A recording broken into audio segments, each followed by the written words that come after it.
আচ্ছা, দেখো, প্রবলেম 4 আমরা গত ক্লাসে করেছিলাম। গত ক্লাসে আমরা এই প্রবলেম 4 এর জার্নালটা করেছিলাম। আমাদের জার্নালটা হচ্ছে 2 নাম্বার রিকোয়ারমেন্টে, বি নাম্বার রিকোয়ারমেন্টে আমাদের জার্নাল ছিল। কিন্তু এ নাম্বার আর সি নাম্বার, এ সি এবং ডি, এই দুইটা রিকোয়ারমেন্ট অন্যটা ছিল। তো আমরা প্রথমে এ নাম্বারটা দেখবো। এ নাম্বারে বলেছে enter the beginning balance in the ledger. Enter the beginning balance. Beginning balance মানে আমরা বুঝতেছি শুরুর balance. Insert a check mark in the reference column of the ledger for the beginning balance. বলছে এই শুরুতে যে বিগিনিং ব্যালেন্স গুলো ছিল, বিগিনিং ব্যালেন্স কোনগুলো? এই যে এখান থেকে যে ব্যালেন্স গুলো ছিল না, যে এখানে ক্যাশ ছিল 9,000, তারপরে ল্যান্ড ছিল, বিল্ডিং ছিল, তারপরে ইকুইপমেন্ট ছিল, অ্যাকাউন্টস পেয়েবল ছিল, ক্যাপিটাল ছিল। এই শুরুর যে ব্যালেন্স গুলো ছিল এইগুলোর একটা করে খতিয়ান করতে বলছে, লেজার করতে বলছে, শুধু এইগুলোর জন্য। এইগুলোর জন্য বলতেছে কেন? বলছে এই যে enter the beginning balance in the ledger, শুধু বিগিনিং ব্যালেন্স গুলো লেজার করো। তাহলে এখানে লেজার হবে কয়টা? একটা ক্যাশ, একটা ল্যান্ড, একটা বিল্ডিং, একটা হচ্ছে ক্যাপিটাল, ইকুইপমেন্ট আর অ্যাকাউন্টস পেয়েবল। এই 5টা। এখন আমরা এই 5টার জন্য 5টা লেজার করব। তো লেজারের ছক তো আমরা জানি, ডেট, এক্সপ্লেনেশন, রেফারেন্স, একটা ডেবিট টাকা, ক্রেডিট টাকা, আবার ব্যালেন্সের মধ্যে একটা ডেবিট, একটা ক্রেডিট। তো এইভাবে কিন্তু আমরা লেজারটা করে ফেলতে পারি। আচ্ছা, তো শুরুতে আমরা ক্যাশের লেজারটা করব। তাহলে ক্যাশ নর্মালি কিন্তু ডেবিট হয়, এই জন্য আমরা ক্যাশ ডেবিট পাশে বসাইছি, ব্যালেন্সেরও ডেবিট পাশে বসাইছি। আবার ল্যান্ড, এটা সম্পদ, এটাও ডেবিট হয়, এটাও ডেবিট পাশে বসাইছি। আর এই যে টিক মার্কটা দিতে বলেছে রেফারেন্স কলামে, বলেছে একটা টিক মার্ক দিবা, যে অঙ্কের মধ্যে বলে দিয়েছে যে insert the check mark in the reference column. হ্যাঁ, রেফারেন্স কলামের ঘরে এই টিক মার্কটা আমরা দিয়েছি। ঠিক আছে। এরপরে বিল্ডিং, এটা সম্পদ, এটাও ডেবিট পাশে বসাইছি। ইকুইপমেন্ট সম্পদ, এটাও ডেবিট পাশে। অ্যাকাউন্টস পেবল কিন্তু দায়, এটার ব্যালেন্স ক্রেডিট পাশে বসে। তারপরে ক্যাপিটাল, দায়, এটার ব্যালেন্স ক্রেডিট পাশে বসে। তো যেটা ডেবিট পাশে বসে ডেবিট পাশে বসাবো, যেটা ক্রেডিট পাশে বসে ক্রেডিট পাশে বসাবো। তাহলে প্রথমটা শুধু কোনো কিছু না, জাস্ট ওই বিগিনিং ব্যালেন্সের জন্য একটা খতিয়ান করতে হবে, একটা লেজার করতে হবে। ঠিক আছে, এটা কি বুঝতে পেরেছো? জি স্যার।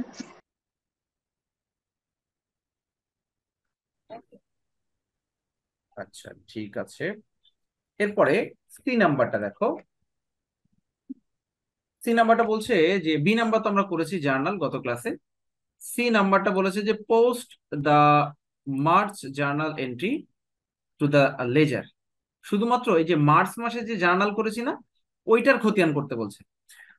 এ নাম্বারে বলেছিল কি ওই বিগিনিং ব্যালেন্সের খতিয়ান করো। আর সি নাম্বারে বলতেছে যে মার্চ মাসে যে লেনদেন গুলো হয়েছে সেগুলোর খতিয়ান করো, অর্থাৎ তুমি যেগুলো জাবেদা করেছো ওইগুলার খতিয়ান করো। আচ্ছা, একজন বলছে সাউন্ড শোনা যাচ্ছে না, আমার মনে হয় যে অডিওটা অন করে নাই। ফোনের নিচে বাম পাশের দিকে যে অডিওটা অন করতে হয় ওটা অন করে নাই। আচ্ছা, তো যেটা বলছিলাম যে তাহলে আমরা এখন খতিয়ান করব। Assume all entries are posted from page 1 to the journal. এখন আমরা যে খতিয়ানটা করব, এই যে জাবেদা যেটা করেছিলাম গত ক্লাসে, এইটা দেখে দেখেই খতিয়ানটা করব। এখানে যতগুলো নতুন নতুন এন্ট্রি থাকবে, যেমন ফিল্ম রেন্টাল এক্সপেন্স, এটা একটা খতিয়ান, ক্যাশের একটা খতিয়ান, অ্যাকাউন্টস পেবলের একটা খতিয়ান, অ্যাডমিশন রেভিনিউ একটা খতিয়ান, তারপরে অ্যাডভার্টাইজ এক্সপেন্সের একটা খতিয়ান, তারপরে হচ্ছে স্যালারি এক্সপেন্সের একটা খতিয়ান, অ্যাকাউন্ট রিসিভেবল একটা, কনসেশন রেভিনিউ একটা। এই যতগুলো টিক মার্ক, প্রত্যেকটার জন্য আলাদা আলাদা একটা করে খতিয়ান করতে হবে। তো আমরা প্রথমে এই যে ক্যাশের খতিয়ানটা করেছি। খতিয়ান আমরা শিখেছি, আমরা নতুন করে আর দেখবো না, খতিয়ান আমরা শিখে ফেলেছি। তো প্রত্যেকটার এভাবে খতিয়ান করতে বলেছে, আর কিছু না, সি নাম্বারে। ভাই ভাই এগুলোর এক্সপ্লেনেশন গুলা তোমার ফাঁকা দেয়া। কি দেওয়া বুঝি নাই, আবার বলো। ওই যে এক্সপ্লেনেশন গুলো কোন ফাঁকা দেয়া, মানে ফাঁকা ঘর, এই যে ও, মাঝখানে। এক্সপ্লেনেশনের ঘরে ফাঁকা দেওয়া, তার কারণ হচ্ছে যে এই অনেকগুলো খতিয়ান করেছে, তো তো বইয়ের মধ্যে দেওয়া ছিল না, বাট তুমি দিয়ে করবা, তুমি যেভাবে শিখেছো। তুমি জার্নালের বিপরীত যে নামটা হয়, মানে যার খতিয়ান করতেছো, ক্যাশের খতিয়ান করতেছো, ক্যাশের বিপরীতে কোন নামটা আছে সেই নামটা দিয়ে করবা। ঠিক আছে, তুমি তো এটা জানো। তো তুমি সেই নামগুলো বসাবা। ঠিক আছে, এটা তো এটা তো দিতে হবে, না দিলে তো সমস্যা হবে না ভাইয়া? এটা দিবা, অবশ্যই এটা দিবা, এটা দিতে হবে। ঠিক আছে। আচ্ছা, এরপরে ডি নাম্বারটা বলেছে prepare trial balance. Trial balance কিভাবে করা হয় মনে আছে? জি স্যার। ট্রায়াল ব্যালেন্স জি কিভাবে? স্যার, সবকটা যোগ করে দিত। আমরা যে খতিয়ান গুলো করলাম সেই খতিয়ান গুলো দিয়েই ট্রায়াল ব্যালেন্স করতে হবে, তাই না? এই খতিয়ান গুলো দিয়েই ট্রায়াল ব্যালেন্সটা করতে হবে। ঠিক আছে, আমরা তার একটু ট্রায়াল ব্যালেন্সটা দেখে আসি।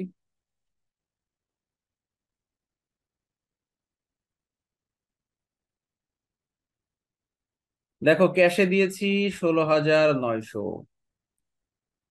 কারণ কি, ক্যাশে 16,900 টাকা বের হয়েছিল ডেবিট পাশে। দেখো আমরা একটু দেখাচ্ছি, এই যে ক্যাশের যে খতিয়ানটা আমরা করেছি, এই ক্যাশের ব্যালেন্সে দেখো 16,900 টাকা দেওয়া আছে। Account receivable 450। যেটা যেটা দেওয়া আছে সেটা সেটা এভাবে বসাতে হবে। ঠিক আছে।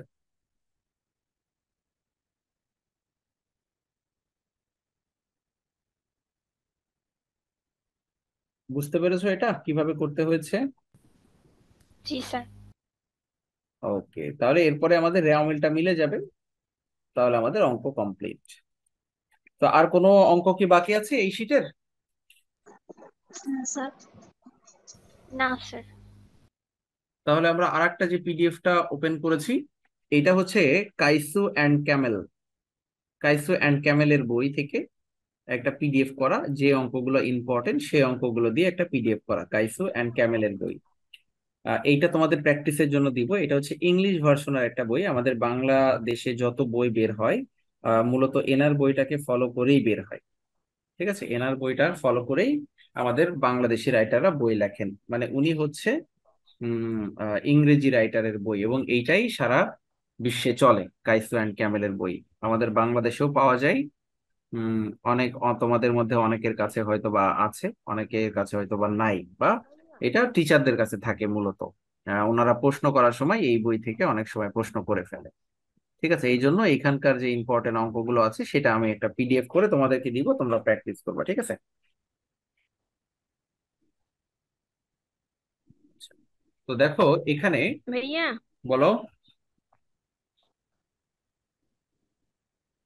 প্রবলেম 6 নম্বরের 7 তারিখটা একটু বোঝাই দেন।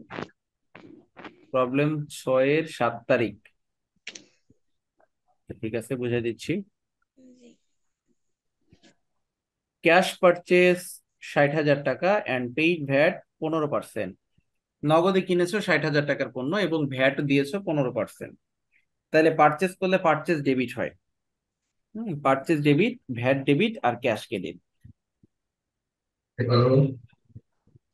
পারচেস ডেবিট, ভ্যাট ডেবিট, আর ক্যাশ ক্রেডিট। ঠিক আছে, 7 তারিখে যে পারচেস ডেবিট। ভাই এইটার অ্যান্সার মনে হয় 1 লক্ষ দেওয়া, কিন্তু এই জায়গায় তো পার্সেস মনে হয় 60,000 হবে। ও, ভুল করেছো তাহলে। হ্যাঁ, আচ্ছা, এইটা তাহলে একটু কারেকশন করে এইটা 1 লাখ করে নাও, তাহলে সলিউশনটা ঠিক হয়ে যাবে। ঠিক আছে। ওকে, আমরা এই শীটটাই চলে যাই, নতুন শীটটাই। দেখো এই অঙ্কটা আমার মনে হয় তুমি পারবা। যেমন এটা বলেছে এ নাম্বারে জার্নাল করো, তারপরে লেজার করো, তারপরে ট্রায়াল ব্যালেন্স করো। তো এ নাম্বারে যে জার্নাল, ইনভেস্টেড টাকা 40,000 ক্যাশ, এটা যাবে তা কি হবে বলো, তোমাদের থেকেই শুনবো। Cash cash debit. Debit, capital credit. Cash debit, capital credit. মালিক যদি কোনো কিছু ইনভেস্ট করে, কি ইনভেস্ট করেছে? ক্যাশ ইনভেস্ট করেছে, তাহলে ক্যাশ ডেবিট হবে, ক্যাপিটাল ক্রেডিট হবে। Very good. আচ্ছা, এরপরে আবার 1 তারিখ বলছে hired a secretary receptionist at a salary of টাকা 600 per week, payable monthly. Hired মানে হচ্ছে কি? হায়ার্ড মানে কি বলতো? No entry. hired নিয়োগ মানে কি? দেওয়া। নিয়োগ দেওয়া, হ্যাঁ। একজন সেক্রেটারি রিসিপশনিস্ট নিয়োগ দেওয়া হয়েছে, তাকে 600 টাকা স্যালারি দেওয়া হবে, প্রতি সপ্তাহে তাকে 600 টাকা স্যালারি দেওয়া হবে। পেয়েবল মান্থলি, প্রতি মাসে মাসে তাকে দেওয়া হবে, বাট প্রতি সপ্তাহে প্রতি সপ্তাহের জন্য 600 টাকা করে তাকে স্যালারি দেওয়া হবে, ঠিক আছে? আচ্ছা, এখন এইটা তো নিয়োগ দিয়েছে, তাহলে এটা কোনো লেনদেন হবে না, এটা কি বুঝতে পেরেছো? জি জি স্যার। স্যার। আচ্ছা, পরেরটা 3 তারিখটা বলছে purchase architectural supplies on account from hello company. 2 hello, নাম্বারটা কোনটা বলো? ও, 2 নম্বরটা বাদ পড়ে গেছে না, পেইড অফিস রেন্ট, অফিসের ভাড়া দিয়েছো, তাহলে কি হবে জাবেদা বলো? Rent expense salary debit. Expense debit এই ক্যাশ স্যালারি না, রেন্ট রেন্ট রেন্ট, ক্রেডিট অফিসের ভাড়া, রেন্ট এক্সপেন্স ডেবিট, আর কি হবে? Cash credit. Cash credit. Credit, very good, rent expense debit cash credit.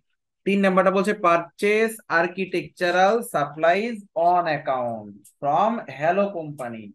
এই যে হ্যালো কোম্পানির কাছ থেকে সাপ্লাইজ কিনেছো, আর্কিটেকচারাল সাপ্লাইজ মানে ওই যে কৃষি সাপ্লাইজ, মানে হতে পারে কোদাল খুন্তা এগুলা কিনেছো, তাই না? এখন আর্কিটেকচারাল সাপ্লাইজ কিনেছো, তো সাপ্লাইজ তো একটা সম্পদ, সম্পদ কিনলে সম্পদ ডেবিট হয়, তাহলে সাপ্লাইজ হবে ডেবিট। আর অন অ্যাকাউন্ট লেখা আছে মানে বাকিতে কিনেছো, বাকিতে যদি ক্রয় করো তাহলে ক্রেডিট কি হবে বলো তো?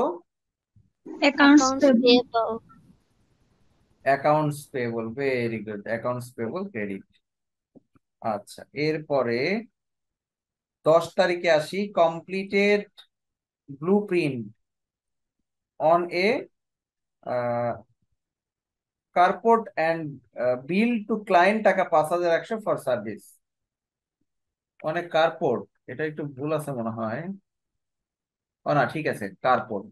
বলছে যে কমপ্লিটেড ব্লুপ্রিন্ট মানে নীল কালারের রং করেছো কোথায়? অনেক কার্পোর্ট, একটা কার্পোর্টে, কার্পোর্ট আলাদা আলাদা হওয়া উচিত ছিল, একসাথে হয়ে গেছে, কার্পোর্ট অ্যান্ড বিল টু ক্লায়েন্ট, তুমি রং করে দিয়েছো সুন্দর করে এবং তাকে বিল করেছো কয় টাকা? 5,100 টাকা ফর সার্ভিস, এই কাজের জন্য 5,100 টাকা বিল করেছো। এই যে বিল করা মানে কি, তোমাকে টাকাটা কিন্তু দেয় নাই, তুমি একটা বিল করেছো কিন্তু তোমাকে এখনো টাকাটা দেয় নাই। টাকা না দিলে একটা দেনাদার তৈরি হবে, তুমি টাকাটা ভবিষ্যতে পাবা। তুমি যে রং করে দিয়েছো ব্লু প্রিন্ট, নীল কালারের রং করে দিয়েছো কিন্তু টাকা দেয় নাই, কি হবে এটা জাবেদা? অ্যাকাউন্টস রিসিভেবল ডেবিট আর service service revenue credit. Account receivable debit, service revenue credit, very good, কারণ দেনাদার ডেবিট হবে, টাকাটা পাও নাই, দেনাদার debit, account receivable debit, service revenue credit. 11 তারিখ বলছে রিসিভ টাকা 1,000 ক্যাশ অ্যাডভান্স। এই যে রিসিভ 1,000 টাকা, রিসিভ মানেই যখনই নগদ টাকা পাবা ক্যাশ ডেবিট, নগদ টাকা পাইলে ক্যাশ ডেবিট, তাহলে রিসিভ টাকা 1,000 cash advance from R Wilk for the design of a new home, একটা নতুন বিল্ডিং এর ডিজাইন করে দিয়েছো, এই জন্য তুমি অ্যাডভান্স টাকা নিয়েছো, অ্যাডভান্স। তাহলে অ্যাডভান্স যদি টাকা নাও, রিসিভ করেছো নগদ টাকা, অ্যাডভান্স নিয়েছো, তাহলে অ্যাডভান্স নিলে ক্যাশ ডেবিট, অ্যাডভান্স যেহেতু নিয়েছো যেহেতু ক্যাশ ডেবিট, নগদ টাকা নিয়েছো। আর ক্রেডিট কি হবে বলো তো?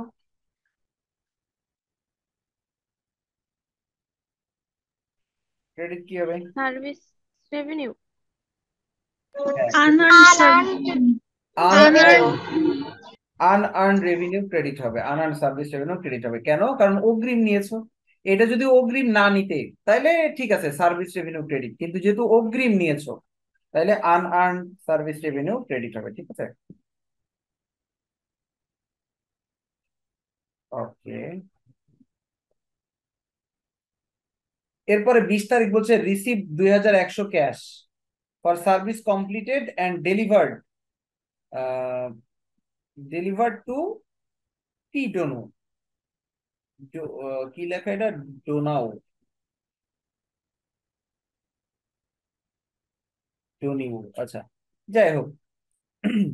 তাহলে তুমি রিসিভ করেছো, রিসিভ 2,100 টাকা ক্যাশ ফর সার্ভিস কমপ্লিটেড, একটা সেবা কমপ্লিট করে দিয়েছো, বিনিময়ে তুমি 2,100 টাকা ক্যাশ পেয়েছো, তাহলে এটা কি হবে? Cash debit service. Cash debit service revenue credit. Cash debit service revenue credit, very good, সেবা দিয়েছো টাকা পেয়েছো, cash debit service revenue credit. 30 তারিখটা কি হবে বলো?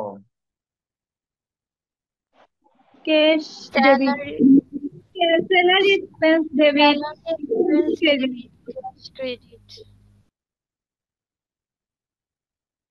পেইড সেক্রেটারি রিসিপশনিস্ট, তাকে বেতন দেওয়া হয়েছে, সেক্রেটারি রিসিপশনিস্টকে পেইড করেছো মানে তাকে বেতন দিয়েছো। Cash debit, sorry, salary expense debit আর cash. Salary expense debit, cash credit. হ্যাঁ, ভেরি গুড, ভেরি গুড। 30 তারিখ বলছে পেইড টাকা 1600 to hello company on account. ওই যে হ্যালো কোম্পানির কাছ থেকে তুমি সাপ্লাইজ কিনেছিলে বাকিতে, সেখান থেকে 1600 টাকা তাকে পেইড করে দিয়েছো। তাহলে যেহেতু এটা একটা খরচ, কি পাওনাদারকে পরিশোধ করে দিচ্ছ, তোমার নগদ টাকা চলে যাচ্ছে। তাহলে accounts payable debit, cash credit. Accounts payable debit, cash credit, যেহেতু টাকাটা পরিশোধ করে দিয়েছো। আচ্ছা, এটা আমরা বুঝতে পেরেছি, এখানে সলিউশন আছে। তারপরে খতিয়ান করেছে, খতিয়ানের পরে রেওয়ামিল করেছে। আমরা আশা করছি যে এগুলো আমরা মোটামুটি পারি। ঠিক আছে, এবার এইটা একটু দেখতে হবে, এটা এটা পারি কিনা।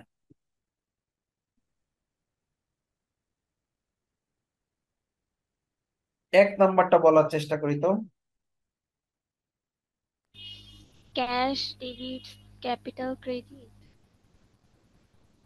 Cash debit capital cash credit. Debit capital credit, invest করেছে, ইনভেস্ট করলেই ক্যাশ ডেবিট ক্যাপিটাল ক্রেডিট, নগদ টাকা ইনভেস্ট করেছে, ক্যাশ ডেবিট ক্যাপিটাল ক্রেডিট। আর 2 নম্বরে হায়ার্ড আছে, হায়ার্ড থাকলে আমরা জানি লেনদেন হয় না, তাহলে এটা লেনদেন হবে না। Hire two employees to work the warehouse, দুজন কর্মচারী নিয়ে নিয়োগ দেওয়া হয়েছে, হ্যাঁ, ওই যে ওয়্যার হাউসে কাজ করার জন্য। There will is paid salary of 3000 টাকা পার মান্থ, যাদেরকে প্রতি মাসে 3000 টাকা বেতন দেওয়া হবে। তো নিয়োগ দেওয়া হলে এটা কোনো জাবেদা হবে না। 3 নম্বরটা একটু কঠিন, দেখো এটা পারো কিনা।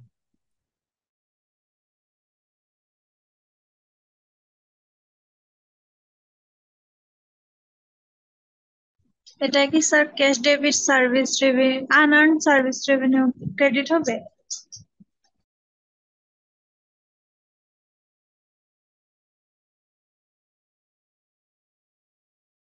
পারবো এটা? কে যেন বললে? বলছি স্যার স্যার এটা এটা হচ্ছে cash debit, service revenue credit, আর হচ্ছে unearn service revenue credit. Service revenue credit. এখানে sign 2 years rental agreement on a warehouse, paid 36,000 cash in advance for the first year. বলতেছে তুমি অ্যাডভান্স টাকা পরিশোধ করেছো কিসের জন্য? এই ওয়্যার হাউসটা ভাড়া নিয়েছো, ওয়্যার হাউসটা ভাড়া নিয়েছো। এখন এই যে ভাড়া নেওয়ার ফলে তুমি যে অগ্রিম টাকা দিলে, তুমি যে অ্যাডভান্স দিলে, এটা তো তোমার খরচ না, এটা তোমার সম্পদ। কোনো খরচের টাকা যদি তুমি অগ্রিম দিয়ে দাও, এটাকে আর খরচ বলা যাবে না, এটাকে বলতে হবে সম্পদ। তাহলে এটা হবে প্রিপেইড রেন্ট ডেবিট, কারণ অগ্রিম ভাড়া একটা সম্পদ, সম্পদ ডেবিট হয়। প্রিপেইড রেন্ট ডেবিট, আর তোমার নগদ টাকা চলে গেছে ক্যাশ ক্রেডিট 36,000 টাকা। প্রিপেইড রেন্ট ডেবিট আর ক্যাশ ক্রেডিট, বুঝতে পেরেছি? জি স্যার। আচ্ছা, স্যার আরেকবার বুঝা দিলে ভালো হয়। বলতেছে যে তুমি সাইন 2 ইয়ার্স রেন্টাল এগ্রিমেন্ট, 2 বছরের জন্য একটা চুক্তি করেছো। ওই যে ওয়্যার হাউসটা ভাড়া নিয়েছো, যার কাছ থেকে ভাড়া নিয়েছো সেখানে চুক্তি হয়েছে 2 বছরের জন্য, কিন্তু তুমি 36,000 টাকা অগ্রিম ভাড়া দিয়েছো 1 বছরের জন্য। তাহলে এই যে অগ্রিম যে ভাড়া দিলে, এটা তো তোমার খরচ না, এটা তোমার সম্পদ। তাহলে এটা যাবে তো হচ্ছে প্রিপেইড রেন্ট ডেবিট আর cash credit.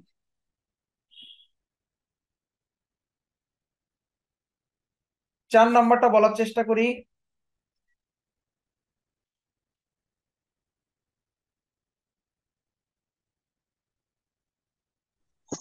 Furniture equipment debit Furniture equipment debit, cash account payable credit. Credit. এখানে বলছে purchase furniture and equipment, furniture equipment তুমি কিনেছো 60,000 টাকা দিয়ে। A cash payment 20,000 was made immediately, সাথে সাথে 20,000 টাকা দিয়ে দিয়েছো। The remain will be paid 6 month, বাকি টাকা 6 মাসের মধ্যে তুমি দিবা। তাহলে তুমি কিনেছো কি? ফার্নিচার আর ইকুইপমেন্ট। কোন সম্পদ ক্রয় করলে সম্পদ ডেবিট হয়, তাহলে ফার্নিচার এন্ড ইকুইপমেন্ট হবে ডেবিট 60,000 টাকা। ক্যাশ দিয়েছো 20,000, ক্যাশ ক্রেডিট 20,000 টাকা। আর আরেকটা এন্ট্রি কি হবে? Accounts payable credit. Accounts payable credit, তাহলে ক্যাশ হবে 20,000 ক্রেডিট আর অ্যাকাউন্টস পেবল 40,000 টাকা ক্রেডিট। ওকে, ঠিক আছে, 5 নাম্বারটা দেখো কি হবে।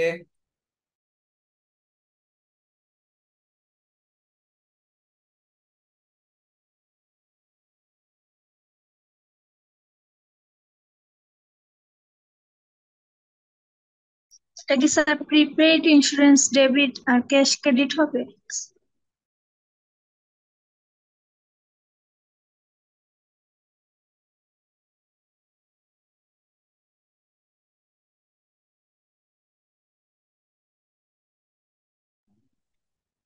তাহলে বলছে paid 3,000 cash for 1 year insurance policy. এইটাও কিন্তু অগ্রিম পরিশোধ করেছে, 1 বছরের ইন্স্যুরেন্স পলিসি অগ্রিম পরিশোধ করেছে। তাহলে এই যে 1 বছরের টাকা যে পরিশোধ করছে, এটা তো খরচ না, এটা সম্পদ। Prepaid insurance debit cash credit, বুঝতে পেরেছো? জি জি স্যার। স্যার। 6 নম্বর বলছে purchase basic office supplies for টাকা 1,000 ইচ। অফিস সাপ্লাইজ কিনেছো 1,000 টাকা দিয়ে। অফিস সাপ্লাইজ একটা সম্পদ, তাহলে সম্পদ কিনলে সম্পদ ডেবিট হবে, office supplies debit cash credit. 7 তারিখ বলছে purchase more office supplies. Sir on অ্যাকাউন্টে। ও আচ্ছা। এইটা অনেক আগেরটা নগদে ছিল, তাহলে এইটা আবার বাকিতে কিনেছো, এইটাও যাবে দেওয়া হবে office supplies debit accounts payable credit, যেহেতু বাকিতে কিনেছো। 8 তারিখে বলছে টোটাল রেভিনিউ আর্ন 30,000, আয় হয়েছে 30,000 টাকা, 10,000 ক্যাশ এন্ড 20,000 টাকা অন অ্যাকাউন্ট। মানে তোমার আয় হয়েছে 30,000, কিন্তু নগদ পাইছো 10,000, আর বাকি আছে 20,000 টাকা। তাহলে জাবেদা হবে ক্যাশ ডেবিট 10,000, যেটা নগদ পাইছো। এরপরে অ্যাকাউন্ট রিসিভেবল 10,000 ডেবিট 20,000 টাকা, আর রেভিনিউ সার্ভিস রেভিনিউ ক্রেডিট 30,000 টাকা। 9 তারিখ বলছে পেইড 800 টাকা supplies on account two supplier. Supplier সরবরাহকারী মানে পাওনাদার, মানে পাওনাদারকে 800 টাকা পরিশোধ করেছো, যেটা বাকি ছিল, অন অ্যাকাউন্ট ছিল। তাহলে accounts payable debit cash credit, accounts payable debit cash credit. ভাইয়া 8 তারিখটা আরেকবার বললেন। 8 তারিখে বলছে যে টোটাল রেভিনিউ আর্ন 30,000 টাকা, মানে তোমার আয় হয়েছে 30,000 টাকা, কিন্তু 30,000 টাকা আয়ের মধ্যে 10,000 টাকা নগদ পাইছো, আর বাকি 20,000 টাকা অন অ্যাকাউন্ট এখনো বকেয়া আছে। তাহলে তুমি যেটা জাবেদা করবা সেটা হচ্ছে ক্যাশ ডেবিট, ক্যাশ ডেবিট করবা যেটা নগদ পাইছো 10,000 টাকা। অ্যাকাউন্ট রিসিভেবল ডেবিট দেনাদার, যেটা এখনো পাও নাই 20,000 টাকা, অ্যাকাউন্ট রিসিভেবল ডেবিট 20,000, আর সার্ভিস রেভিনিউ ক্রেডিট, ক্রেডিট পাশে 30,000 টাকা। বুঝতে পেরেছি? জি।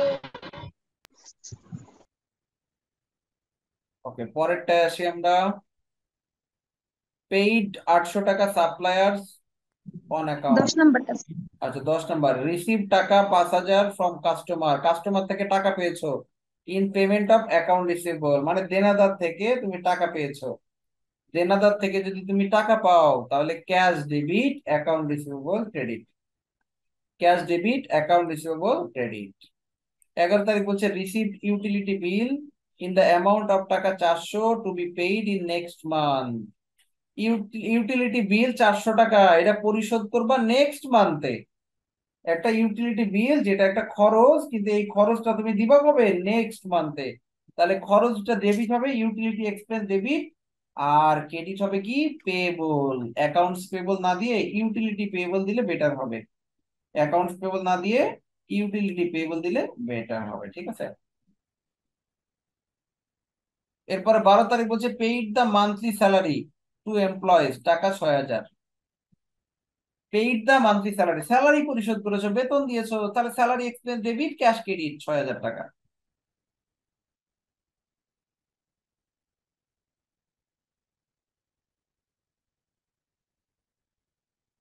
তাহলে বুঝতে পেরেছো প্রবলেম 8? জি স্যার। আর এটার পিডিএফ কি আজকে গ্রুপে দিবেন? হ্যাঁ, এটার পিডিএফটা আজকে দিয়ে দিব। আর আর একটা কথা হচ্ছে যে এই যে আগের শীটটার অঙ্ক তো আরো মনে হয় ছিল লাস্টের দিকে 21 নাম্বার পর্যন্ত। ও, আর ওইটা হচ্ছে যে রেকটিফিকেশন এরর, হ্যাঁ ওইটা এখনো শুরু করিনি, ওইটা আরেকটা চ্যাপ্টার, বাট একসাথে ইনক্লুড করা ছিল আর কি। হ্যাঁ মানে একসাথে পিডিএফ করা আছে যে এখানে হ্যাঁ দেখতেছি হ্যাঁ, বিয়োগ একসাথে বা পিডিএফ দাখিলা। করা ছিল, একসাথে পিডিএফ করো, বাট ওখানেও কি জার্নাল আছে নাকি না? ওখানেও জার্নাল আছে? হ্যাঁ, ওইটা রেকটিফিকেশন, ভুল সংশোধনে যাবে দাও এটা। ও আচ্ছা, বুঝতে পারছি। না আমি তাই ভাবতেছি এটা আবার করাবো না কোম্পানি। আচ্ছা ঠিক আছে, এটা দিয়ে দিই। আর ভাই ওই যে হিসাব বিজ্ঞানের হাতে করে পিডিএফটা এখনো দেয়া হয় না। এক করে দিচ্ছি, ক্লাস করা অবস্থায় ভুলে যায়, আমি শুধু মনে থাকে না। আচ্ছা, তোমাদের আচ্ছা এখান থেকেও স্যার কয়েকটা তাই notes দিয়ে দিব। পিডিএফটাও দিয়ে দিয়েন সাথে সাথে। হ্যাঁ, এটাও দিয়ে দিচ্ছি সাথে সাথে। তোমাদের হচ্ছে কয়েকটা হোমওয়ার্ক দিব এই পিডিএফ থেকে, এটা একটু করতে হবে। হ্যাঁ, এটা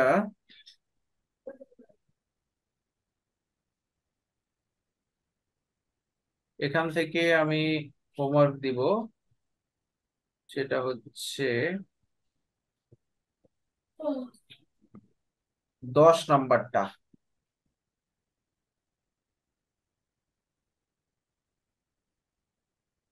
10 নাম্বারটা হোমওয়ার্ক থাকবে। আর একটা দিই,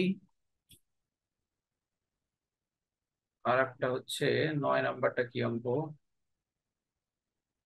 আচ্ছা, 9 নাম্বারটা হয়তো একটু কঠিন মনে হইতে পারে, তারপর একটু ট্রাই করো, না হলে এটা নেক্সট ক্লাসে করাই দিব। এটা একটু কঠিন মনে হইতে পারে, হ্যাঁ, এটা না পারলে শুধু 10 নাম্বারটা করে নিবা, ঠিক আছে? স্যার শুধু তো জার্নাল করব না, সব লেজার এন্ড ট্রায়াল ব্যালেন্স সব কয়টাই করব। জার্নাল করলেই হবে, ট্রায়াল ব্যালেন্স পারবা, একটা শিখাই দিয়েছি, মোটামুটি পারবা আশা করছি।